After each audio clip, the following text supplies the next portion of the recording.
आज के समय में हम लोग पैसा तो बहुत कमाते हैं, परंतु हम खुश नहीं रहते।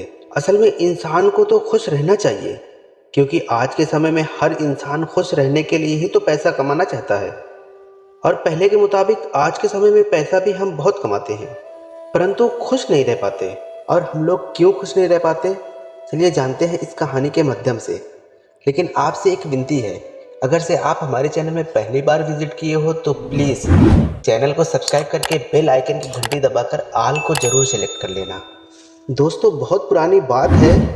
वेदपुर नाम का एक गांव था, जिसमें गंगाराम नाम का एक व्यक्ति रहता था। गंगाराम को लगता था कि ना तो वो खुश ना तो सुखी है, क्योंकि गंगाराम को लगता था कि वो राजा के यहाँ नौकरी करके पैसा तो ठीक ठाक कमा लेता है, लेकिन कुछ बचा नहीं पाता। इसलिए वो चिंता में रहने लगा और अपने जीवन को कोसने लगा कि क्या फ़ायदा ऐसे काम का और ऐसे जीवन का। फिर एक दिन वह अपने जीवन से परेशान होकर रास्ते पर चलते जा रहा था और थक कर एक पेड़ के नीचे बैठ गया। उसने देखा कि एक किसान अपने खेत में हल चला रहा है और जी तोड़ मेहनत कर रहा है।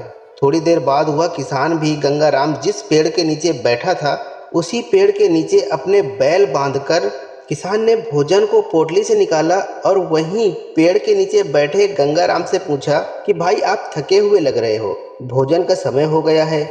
अगर आप चाहो तो मेरे भोजन से कुछ भोजन आप खा सकते हो। गंगाराम को भूख भी लगी हुई थी। फिर उसने किसान का प्रस्ताव स्वीकार किया और साथ में खाना खाने लगा। दोनों के बीच फिर बातें होने लगी। दोनों एक दूसरे के बारे में पूछने और जानने लगे।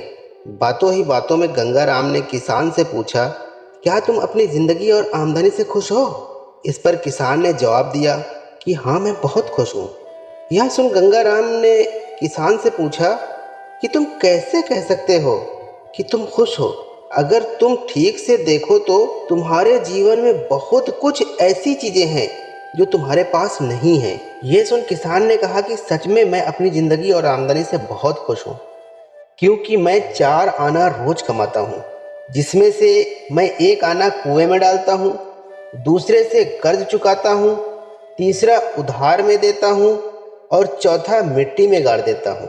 ये सुन के गंगाराम का दिमाग चकरा गया कि ये किसान कहना क्या चाहता है, कुएं में, मिट्टी में। ये सुन गंगाराम ने किसान से बोला कि आप कहना क्या चाहते हो, वह कुछ ठीक से समझ नहीं पा रहा है, कृपया ठीक से अपनी बात बताएं।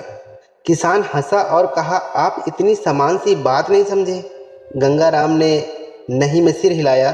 किसान ने कहा कि वह 1 आना कुएं में डालता है, अर्थात वह 1 आना अपने परिवार के भाषण पोषण में खर्च करता है, दूसरे से कर्ज चुकाता है, मतलब कि अपने माता पिता की सेवा में खर्च करता है, तीसरा उधार में देता है, अर्थात बच्चों की शिक्षा दीक्षा में खर्च करता है, और चौथा मिट्टी में गाड़ देता है, मतलब कि वो चौथे आने को बचाकर रखता है ताकि किसी भी प्रकार की मुश्किल में बचत वाला पैसा उसके काम में आ सके। यह बात सुनकर गंगाराम की समझ में आ गया, उसकी समस्या उसका काम या धन नहीं है, बल्कि असली समस्या है पैसा का सही उपयोग न करना। उसने किसान की इस ज्ञानवर्धक बात के लिए किसान का धन्यवाद किया और अपने घर वापस चला गया और सही से धन का उपयोग करने लगा और अपनी ज़िंदगी को सकारात्मक तरीके से देखकर संतुष्ट रहने लगा। दोस्तों, इस कहानी से हमें ये सीख मिलती है कि हर व्यक्ति कम या ज़्यादा धन कमा ही लेता है, लेकिन अगर उसका सही से उपयोग ना करे तो उसे अपनी कमाई हमेशा कम ही लगती है। इसलिए ज़्यादा धन अर्जित करने से ज़्यादा ज़रूरी है धन का सही से उपयोग करना। तो दोस्तों, ये कहानी आप लोगों को कैसी लगी? जैसी भी लगी हो कमेंट करके ज़रूर बताना। और प्लीज़ अगर से आपको अच्छी लगी हो तो वीडियो को लाइक करके, चैनल को सब्सक्राइब करके, बेल आइकन की घंटी दबाकर आल को ज़रूर सेलेक्ट कर लेना। फिर मिलेंगे कोई अच्छी सी कहानी लेकर। तब तक के लिए आप अपना रखिए ख्याल और हमें दीजिए इजाज़त। जय हिंद, जय भारत।